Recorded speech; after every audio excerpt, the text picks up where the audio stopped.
Greetings, everyone, and thank you for joining. My name is Kimberly Harris. I am a Grand Canyon University graduate student, and today we are going to be doing a quick overview of some legal basics that we need to keep in mind as student affairs professionals while we are assisting our students every day. First, we're going to start with the legal status of students and their rights.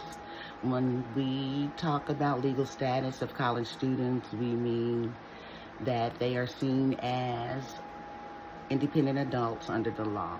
What does this mean? They can sign contracts, make decisions, and they are accountable for their own actions.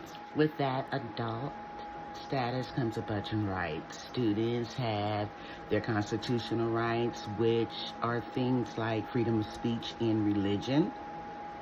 They also have their right to fair treatment when it comes to discipline, and they have strong privacy protections for their educational records. Our job as student affairs professionals is to make sure that our policies and practices respect those student rights.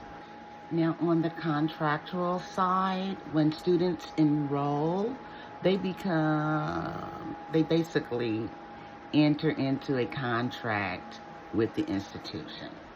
It's not just one single document. It's really a collection of things like the admissions agreement, the student handbook,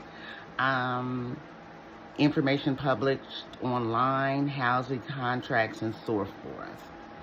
Together, these materials form the promise we make to the students about what they can expect from us and what we expect from them. Following our own policies consistently isn't just good practice, it's legal obligation. Next, I'm going to cover the legal aspects of student relationships with students as well as with staff. Students also have legal relationships with one another. These shaped mostly by legal laws, civil and criminal, and by our institutional policies. When issues like harassment, discrimination, or roommate conflicts come up, the institution may step in not only for safety, but also to enforce community standards. This is where we in student affairs often act as mediators, connectors to resources, or people who guide students through conflict resolution. Students also have legal relationships with us, the administration. This relationship is grounded in contract law and the policies we publish. Students expect us to act fairly, follow our own rules, and communicate clearly. Courts often look at whether administrators acted responsibly and in good faith, so consistency really matters. Next, we're going to talk about handling student files and records, which is a big part of our work.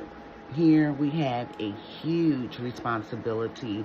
We need to protect their privacies, access their information only when we have legitimate cause to do so, and make sure files are stored securely. We also have to be careful about who we share this information with and when. FERPA is the main law here, and violating it can create serious issues the institution and the student will have to deal with. So in conclusion of this presentation, we need to keep some key regulations in mind.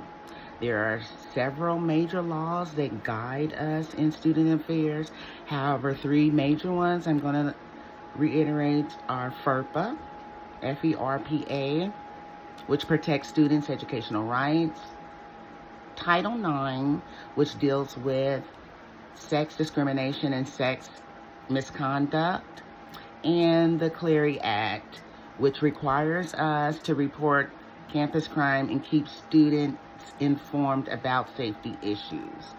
Depending on the role, laws like the ADA, Section 504, and the Fair Housing might also be important. This is my time with you, and I hope that this information is useful. Thank you.